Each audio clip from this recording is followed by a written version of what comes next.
Exhausting hamster wheel and into balanced living with Dr. Marissa. Promise you joy in the mystery. Dr. Marissa, also known as the Asian Oprah. Her mission, to be a beneficial presence on the planet. Her purpose, to be your personal advocate to live, laugh, love, learn. Her life motto, don't die wondering. Take back your life with Dr. Marissa Pay.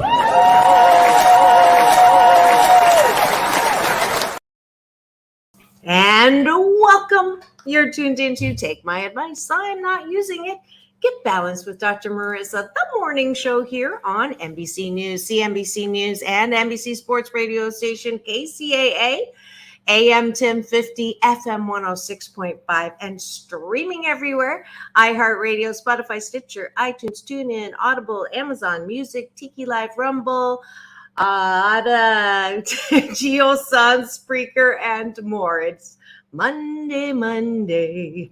So a little break on the weekend, and I forget that list, but it's 88% fabulous. And I'm so glad that you're here, because this is a show about hope and happiness. No gossip, no scandal, and no K words, no Kanye talk at all. Instead, I want you to focus on your own reality show and how you can be happy 88% of the time. So we have topics and guests. If you missed any of my past shows, 966 today, but who's counting? 862, I believe, consecutive weeks, 11 years. I'm so grateful you're still here. I see the eyeballs rolling in. Please stay. Today we're talking about forgiveness and who you cannot forgive, who you still have them stuck in your craw.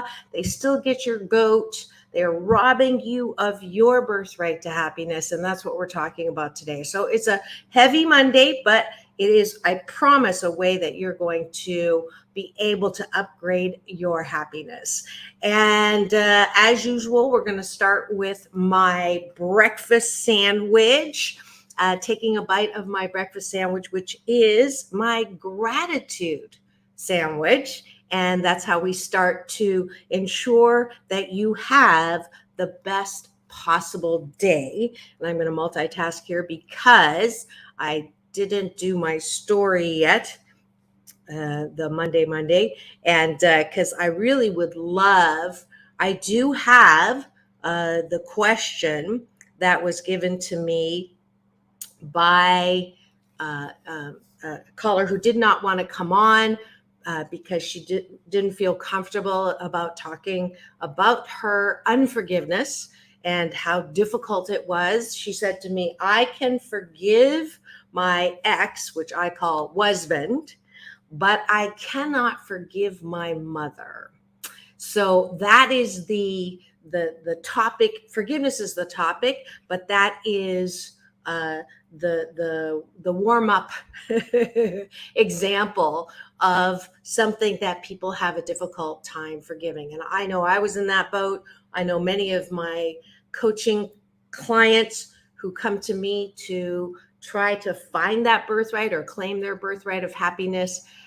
They say similar things. They can forgive. They're pretty easygoing, but they do not see their mother or their father or that uncle or aunt or whatever it is, whoever it is, because they cannot and refuse to forgive them for what they did to them.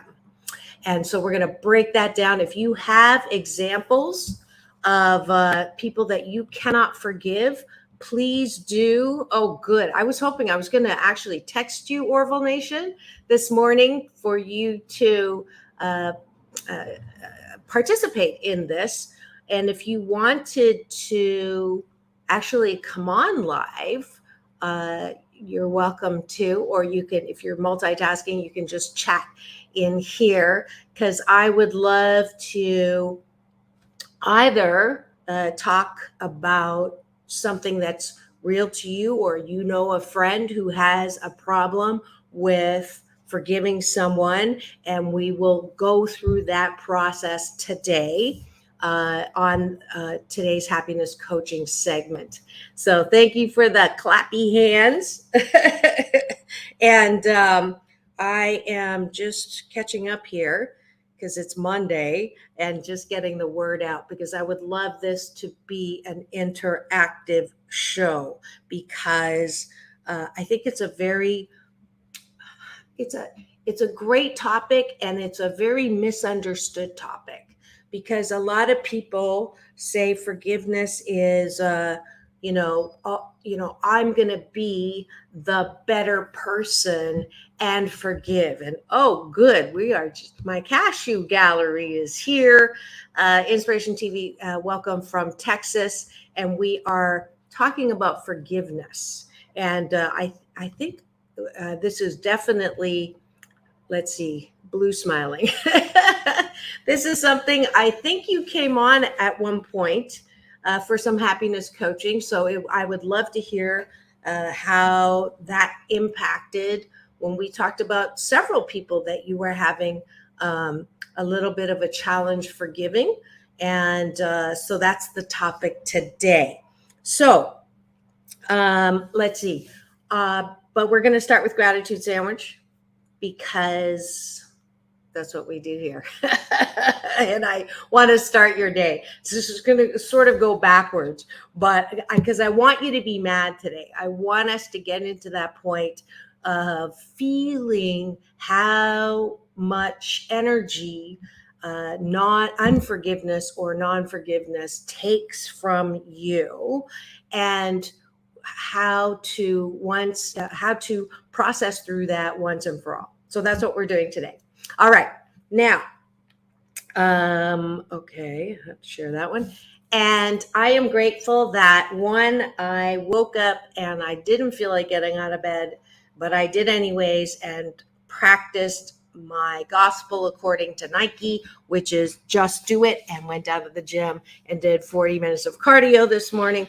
I'm grateful that I am moving along in my second film making project. I'm being inspired to bring some messages of inclusivity, and through my interview with Caldwell Williams. Some of you, if you did not see his interview, go to my YouTube channel, free subscribe, and you will get that, because it's brilliant. But I'm interviewing him to bring him on a bigger platform, and we did all the filming, and I'm finally down in the edit bay now, working on that. So it's fun. It hurts my brain sometimes because I've got all these ideas, but I'm grateful that I'm doing another film project, because hashtag COVID silver lining, I discovered that I really love making films. So this is my second one. If you haven't seen PPP, Post-Pandemic Possibilities, it's a free 9-minute short film that I would love your comments on and reviews on.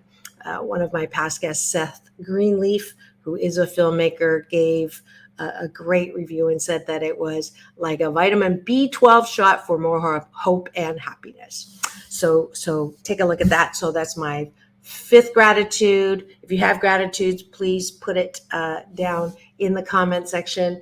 I am grateful that the sun is shining. I am solar powered, so that's good. I am grateful that I have fun things to do for the holiday weekend coming up. And finally, I am grateful that I won my Zhongzhong Mahjong tournament online yesterday, and then promptly lost the Taiwan style in person. So there's a lot of balance there, but I'm grateful that I get to meet with people now that we are post-pandemic, and do the things that I will never take for granted again. Bottom of the bun, what do you like about yourself? We're going to do this real quick. I like that I am cheerful. I am enthusiastic. I am creative. I am fun-loving. I am laughter-inducing. I am musically inclined. I am creative. Did I say that already? And I am always open to new things. So that's the bottom of the bun. Why do I brag about myself? You can call it bragging. You say bragging like it's a bad thing. The reason why it's so important to brag is if you can't like yourself most of the time, 88% of the time, I guarantee you're going to start looking to other people for that approval in all the wrong places. And people are not here to put you on a pedestal. They are here in their own show. They are the main actors in their own play. So what I ask you to do is learn how to soothe yourself. Because if you can't approve of yourself, how the fork do you expect other people to do that? So that's it for my breakfast sandwich. Thank you for having breakfast with me in the gratitude sandwich. And there it is.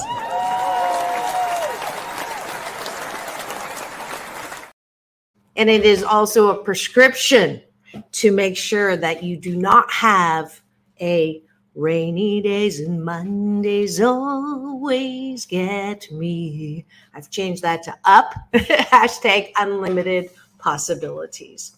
Okay, here we go.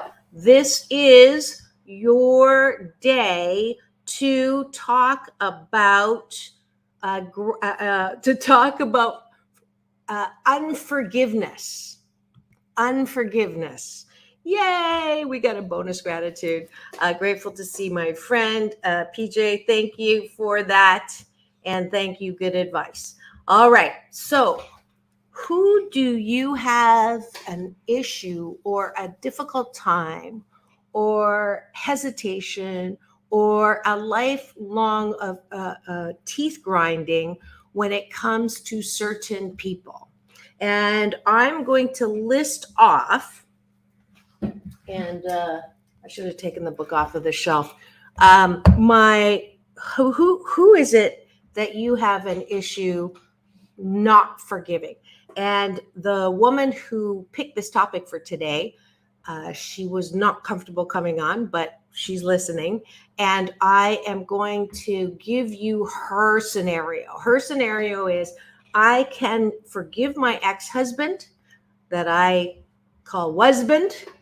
I should have trademarked that years ago. But anyways, I forgive myself for not doing it. I can forgive my ex-husband, I can forgive my husband, but I cannot forgive my mother. That is her scenario.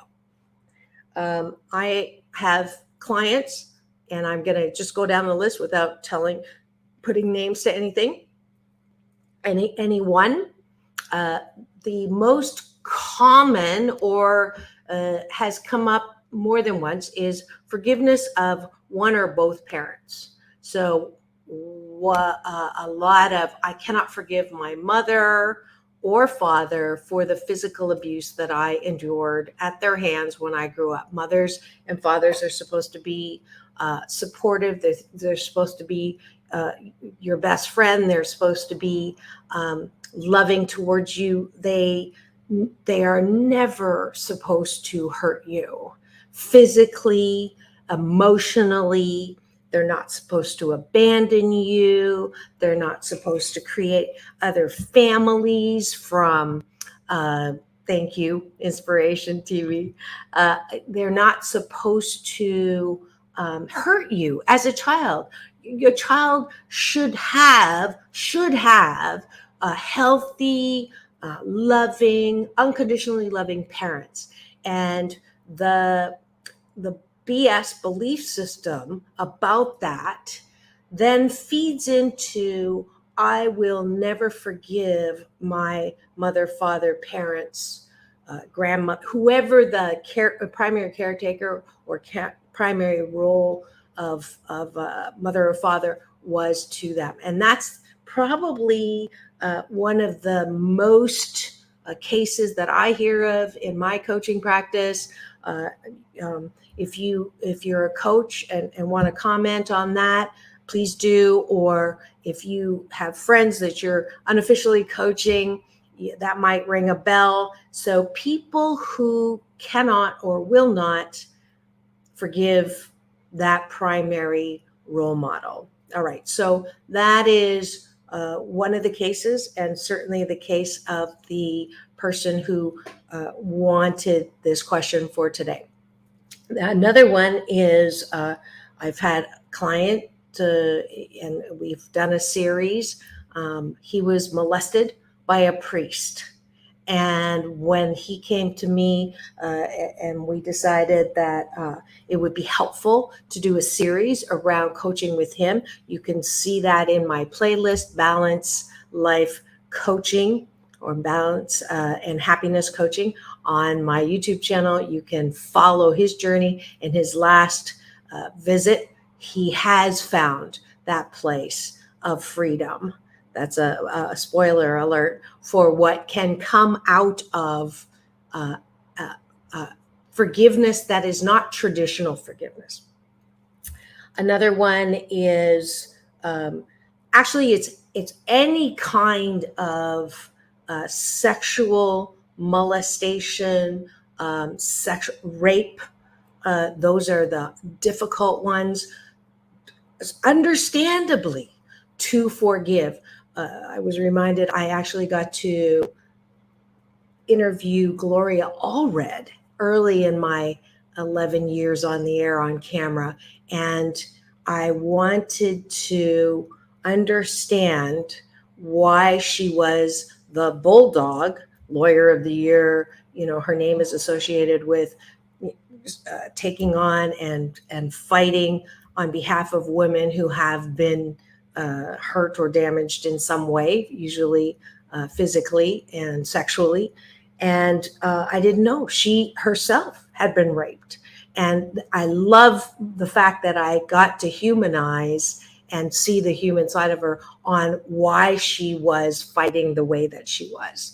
So certainly it is difficult to forgive anyone who has violated you sexually. That's a very, very, very, very difficult one to forgive. So you've got, and then if it's, if it's a parent who's done that, I mean, I think that's one of the most difficult to forgive. A parent who has violated you sexually, definitely one of the worst things. Tragedies when people are shot and in their youth. Our gun violence is just causing so much pain. Sandy Hook, all of the schools, all of the people who are shot down early. It's difficult to forgive those who perpetrated that crime. That is another very, very, very difficult thing to forgive. So I don't know if I've covered, if you can think of other instances where it is very difficult to forgive someone, please do put that in the chat, because I want to make this as real and as challenging as possible, because I think this topic has, I don't think we understand fully the way that individual hate, individual angst, individual hostility, individual resentment can absolutely roadblock your ability to have an 88% happy life. And so that's why I'm putting this moose on the table, which is my Canadian version of elephant in the room. And why are we talking about this today? Well, not just is that the topic that was asked for by my one of my listeners who didn't necessarily want to come on today and talk about it, but I know enough of her instance, and it is very representative of most of the things that I hear. It's because today is actually Forgiveness Day. So I don't know if you knew that, but every time I go to see what special day it is, I go to National Today. There's your shout out. Thank you so much for continuing to take to fuel me with ideas and topics. But it is the day of forgiveness today. It is National Forgiveness Day, and that's why we are talking about that. So where does forgiveness come from? obviously it is, for those of you who grew up in Bible school, it is a very strong statement or a strong concept for the religion. In Christianity, you're supposed to forgive how many times, over and over and over, turn the other cheek. And I think that has led to a forgiveness that is conditional. So not criticizing, just giving the historical roots. I am not religious, but I am absolutely spiritual. And it is my BS, my belief system, that forgiveness, like gratitude, one of the fundamental pillars of a happy life, of 88% happiness. So if I go to the way religion talks about forgiveness, it's from a higher moral ground. Let me give you an example. I'm going to be the better person and forgive you. I'm going to rise above the crap that you did and forgive you. Okay. I don't know if that was the intention. I'm sure it wasn't from Jesus, but that is the way that forgiveness is usually interpreted. So what you did sucked. Technical term. What you did to me was horrible. What you did to me was what's that word? Reprehensive. I hate what you did to me, but I'm going to be the better person and forgive you. Okay. So that's one less useful way to look at forgiveness, because you are activating the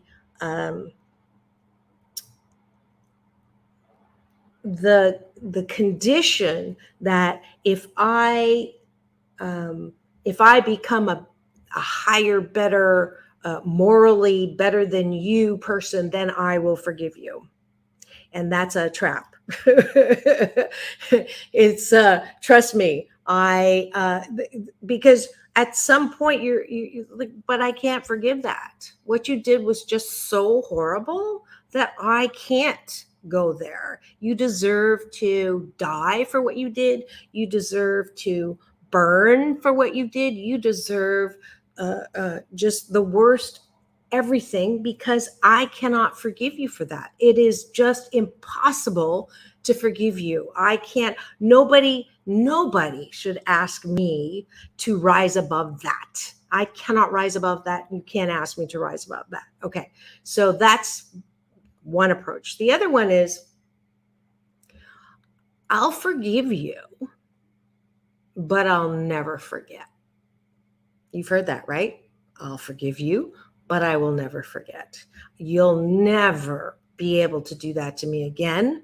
So I'm going to cut you out of my life. I forgive you, but I don't want any more contact with you based on what you did. That was horrible. And I swear I will never look at you. And that is the case of the woman I'm using her unforgiveness example. She can forgive her husband. She can forgive what happened during that divorce process, but she cannot forgive her mother. And I'm very familiar with that, because I was the same way. I still had problems forgiving my husband, because I lost quite a bit of money, and it was not a pretty process. And there was a lot of damage done to me and my property and my sense of worth and my reputation in the community. All of those things were affected. And so I had problems forgiving him, as well as problems forgiving my mother. And I've been very open about that. Those of you who watch the Women's History Month out of Fox in DC, by the way, Terry Tolliver, happy retirement. She was my producer on that show. You can find that on my YouTube channel as well. what, my upbringing was I was called fat, ugly, and clumsy my entire growing up until I left the house. And that's not what a mom's supposed to do. And then there was other things that happened to me that were not what a mom should be doing. So I came in actually not being able to forgive both my husband and my mom. So I had lived for many years with that unforgiveness, and I had adopted similarly as my example, the woman, I'll just call her D. And D just cut her mom out of her life. She just, never saw her, wouldn't talk to her, wouldn't want to have anything to do with her, did not let her visit the grandchildren because of what she had done to her. That was very she abused her physically, emotionally, mentally. She was in the hospital, as a child. It was not good. So she had every reason to not forgive her mom. She had every logical reason to hate her and keep her away from her life. So there's the situation. The one that I was mentioning that was molested by a priest. He was actually raped by the priest over a relationship where he got sucked in as a child to do that. So we've got, more than enough examples of how difficult it can be to forgive and how you shouldn't have to, because it was very wrong. Now, what is the consequence of unforgiveness? So in my personal example, for decades, I would look good on the outside and on the inside. And when I drank, you would see the level of hatred, anger, resentment that would start. I'd be a happy drinker. And then once I passed that point, I would get really angry, and you don't have no idea what I had to endure, and go through all the stories, right, of all the highlights of all the things that were unforgivable from my mom. And then I'd go into the hysterical crying and the, oh, poor me, victim, victim, victim. And like all of the oversized emotional baggage that I carried around with me for those decades. So that's the consequence of unforgiveness. If you have someone who you have said, I'll forgive, but I won't forget, don't even bother forgiving, because every time that memory comes up, you're going to be back in that place, which is a 100% block. It's not a UV filter. It's a roadblock to your being able to be happy. That is just what unforgiveness is. And I want you to see that visually today, because like I say, it's all about choice. Now, you're going to say, but Dr. Marissa, I choose not to forgive. I cannot forgive. I choose not to forgive. I will never condone sexual abuse, physical abuse, abandonment, neglect, brutality, rape. All of those things I will never, never forgive, because I cannot condone what was done. Cannot do it. And I will say to you, you have every right to not condone what has happened. And this is where I would like to describe to you a different kind of forgiveness. And I actually got this, and I meant to get it off my bookshelf. Let's see if I can spot it from here. Yes. Okay. Wait a second.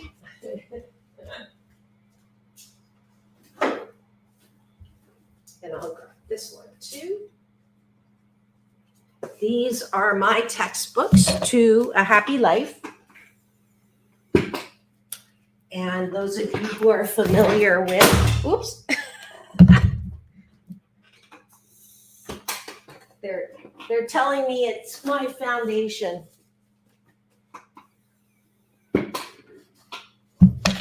This is the benefit of having a studio in your home office, in my living room. All right, here we go.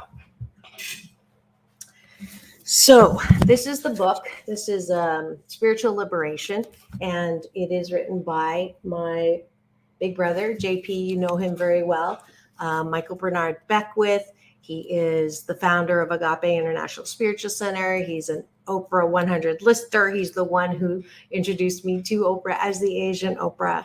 And if you have never gotten this book, get it, because it is absolutely a foundation to my turning that giant Titanic boat that was headed for the iceberg in my life into a very incredible life that I've had for the last little over 14 years. So he has a forgiveness exercise in here.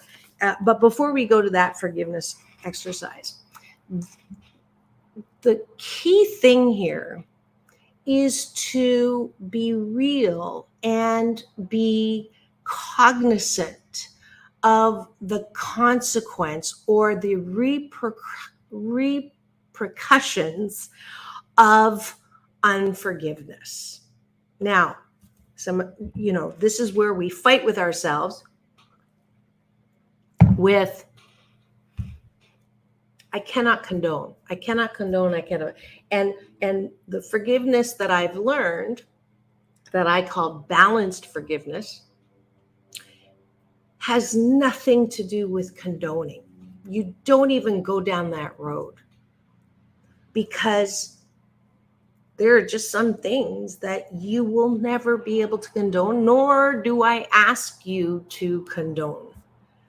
To condone would be, it would be a betrayal to your own BS, your own belief systems that are important. So I don't ask anyone to find a good reason for why that person did what they did to you.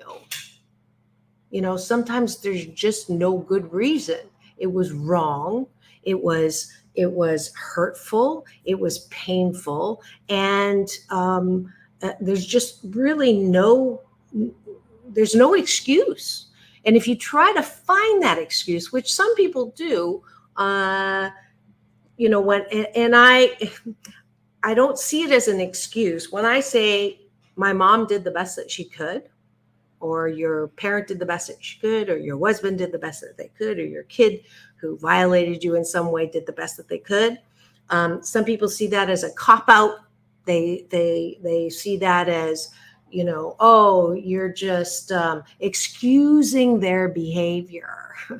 You're letting them off the hook. This is not balanced forgiveness. Balanced forgiveness has nothing to do with condoning. It has nothing to do with that other person, in fact. Hold on. What? What do you mean it has nothing to do with that person? They're the ones that did that to me. How could they? What was going through their mind? I did nothing to them. How could you do that to me? How could you hurt me like that? How could you say that? How could you violate me like that? How could you abandon me like that? Those are the ways in which we take the unforgiveness and continue to stab ourselves with that BS belief system. If you are real for a second about the cost of unforgiveness, and I felt this for decades, that I would say I can forgive but not forget. I would say that I have forgiven because I'm the better, bigger person. But the bottom line was I was a seething, infected cauldron of bitterness and resentment And that led to this dis-ease with my life, dis-ease with being sitting still, dis-ease with making a good relation, having good relationships, because that roadblock of unforgiveness was always here. And every time I would meet someone who would somehow trigger a memory of what it was like to be violated, I would go right back there. So most of my life, most of my day, as soon as I was triggered, I would go to that place of anger, hostility, resentment, fear, anxiety, stress, worry, worst case scenario, imagining ways in which to kill them. I don't mean to laugh. Some of it was serious. I know that, when I got glue put on my car and a sheet put up all over Seal Beach saying Asian woman, disillusioned with marriage seeking Asian or Caucasian woman. I had several friends say, we know some hitmen. I mean, how could you do that to me? So my life was consumed because of the unforgiveness on the inside with the consequences of unforgiveness. And it's best illustrated. There's a saying in 12-step programs called resentment is like drinking poison and asking or expecting the other person to die.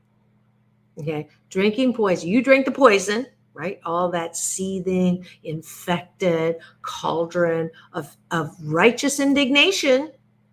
You have every right to feel that. After what was done to you, you have every right to feel that. But the consequences of that is that horrific, stinky, like squishy poop that someone stepped on. That festering zit or boil.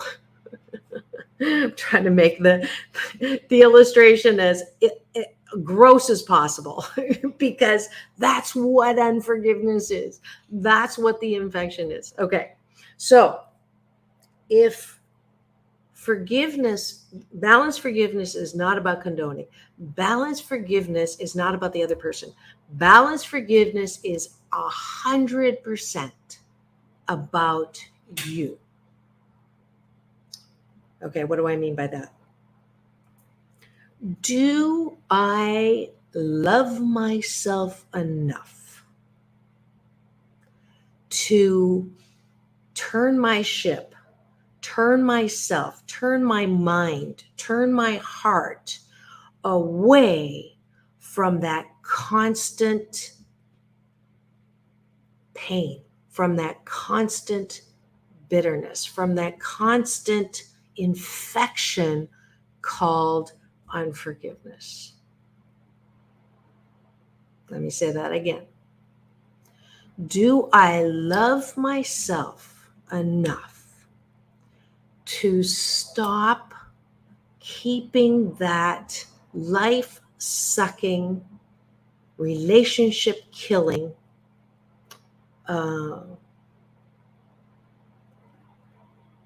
angry, love-robbing unforgiveness alive in my soul?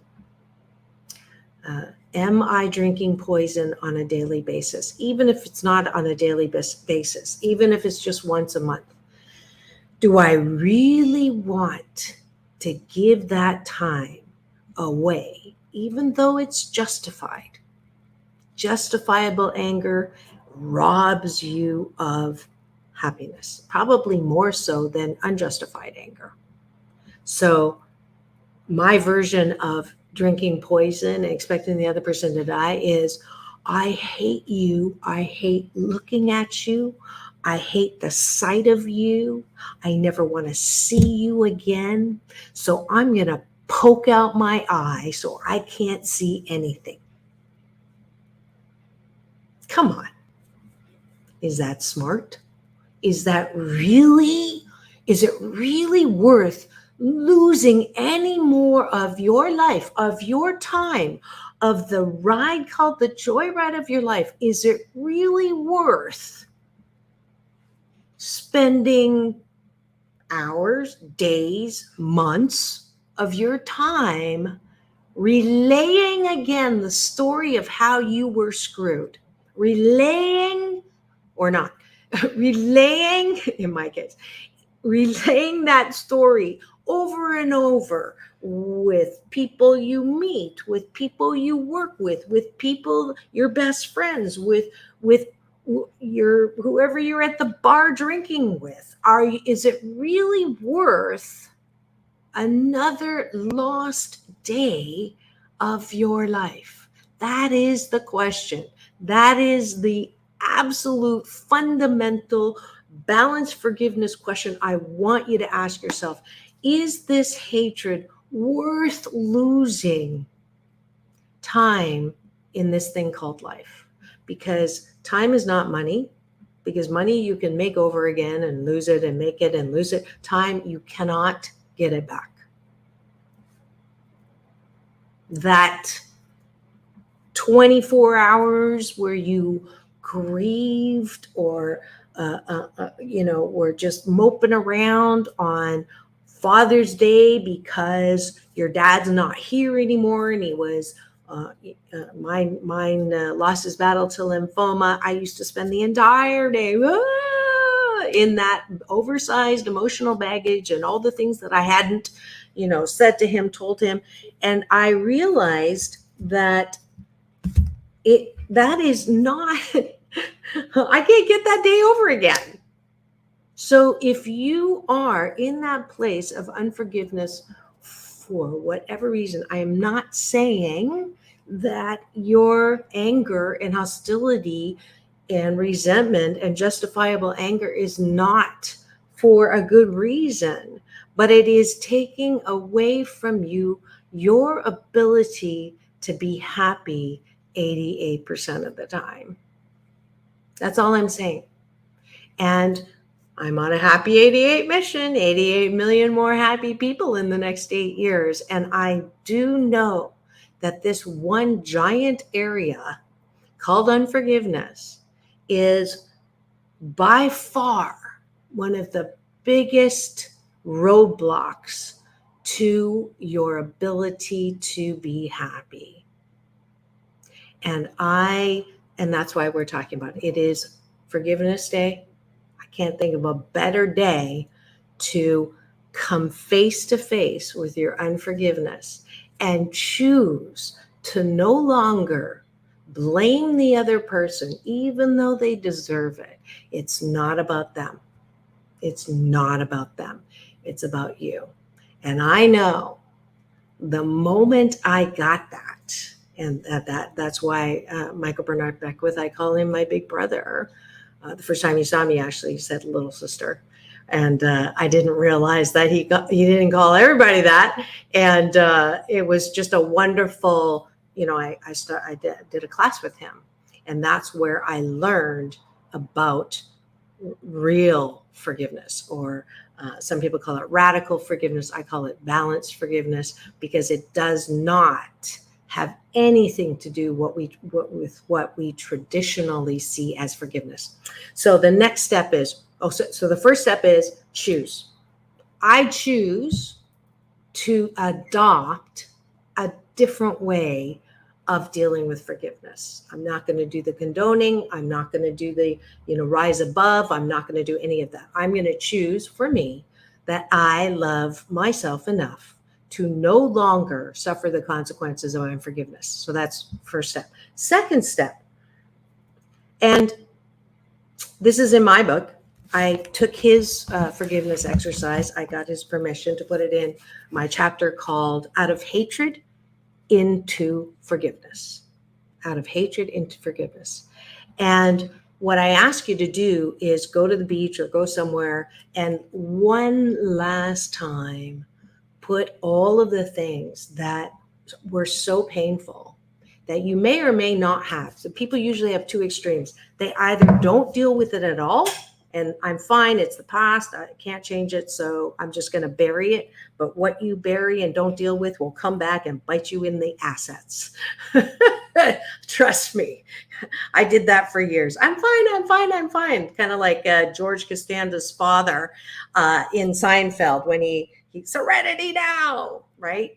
Not dealing with that anger. I'm not saying that you should be, give it that spiritual bypass. I'm fine.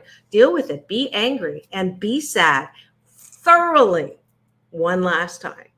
You may have to do it a couple more times. It's rinse and repeat. But I promise you, if you're doing that forgiveness and writing it down from the real pain place that people think that they cannot recover from. Everybody has that black hole in front of them.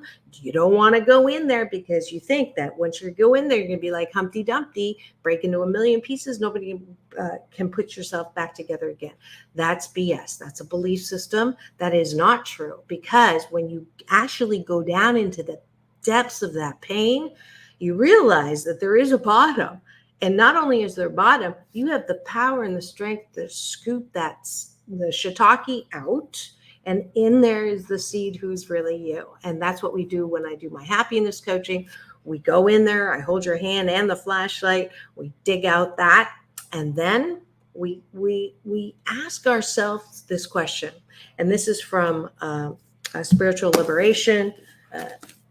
And the question that he actually asked in class, and that was the ticket for me to turn the decades of hatred into something useful.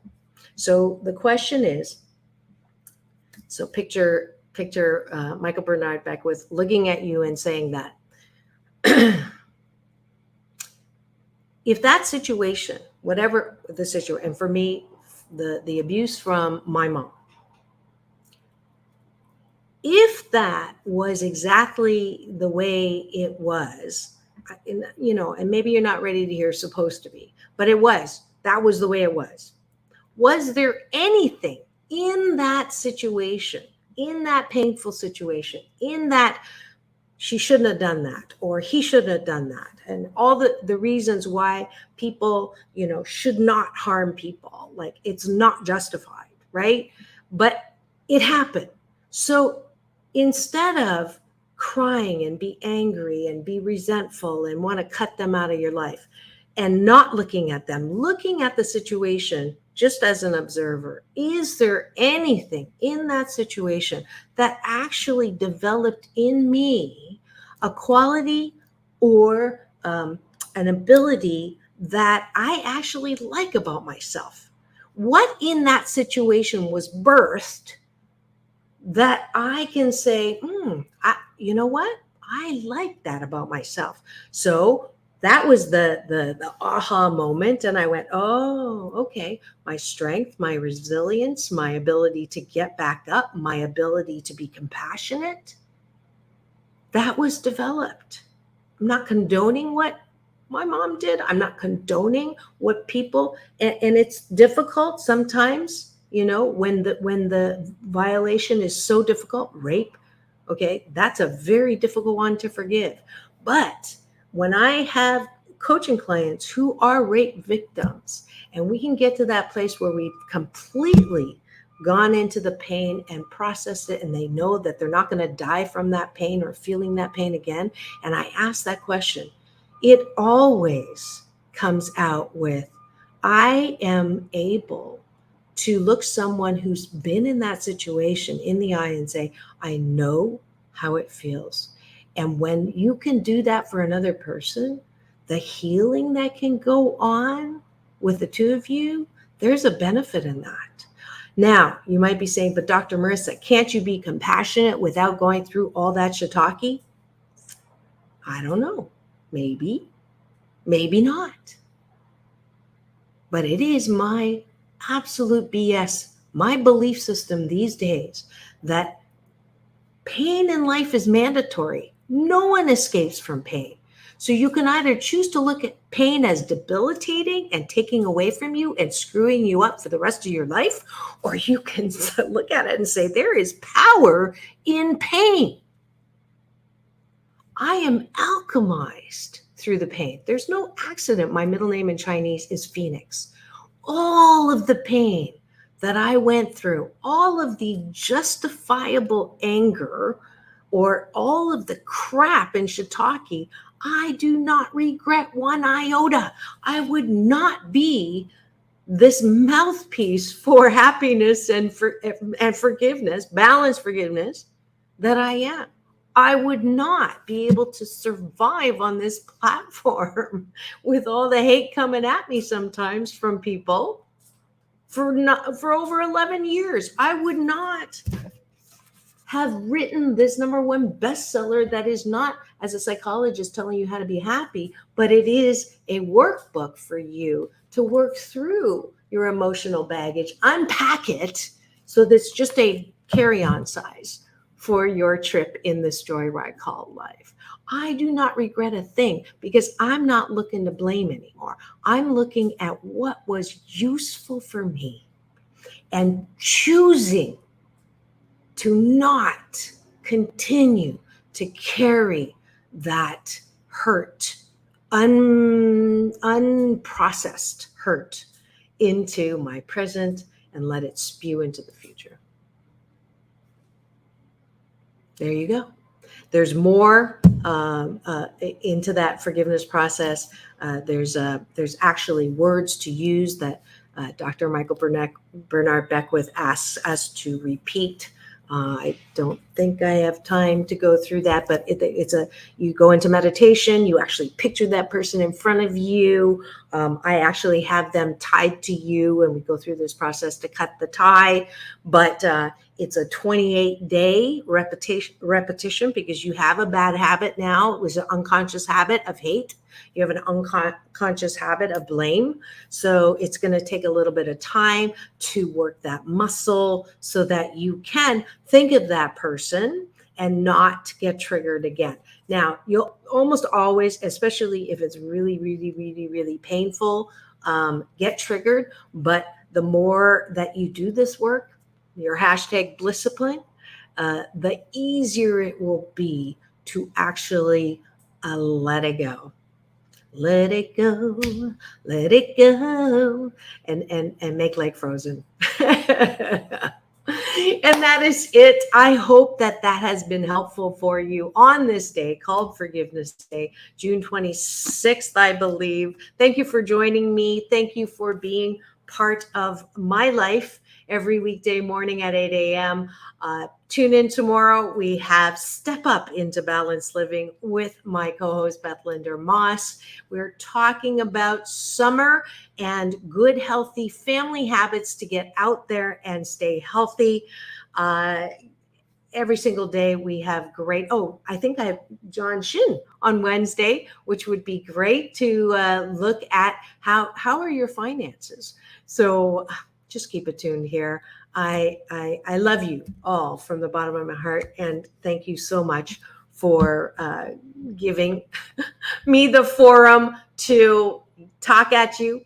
And remember, it's all about balance. Peace in, peace out. Asian Oprah giveaway. If you want an audiobook copy of my book today, I'm giving away, I'll give away 8. So go to my website, drmarissa.life, and you'll get that. Peace in, peace out. World peace through inner peace. Now go and have the best day ever. Xie xie. See you tomorrow.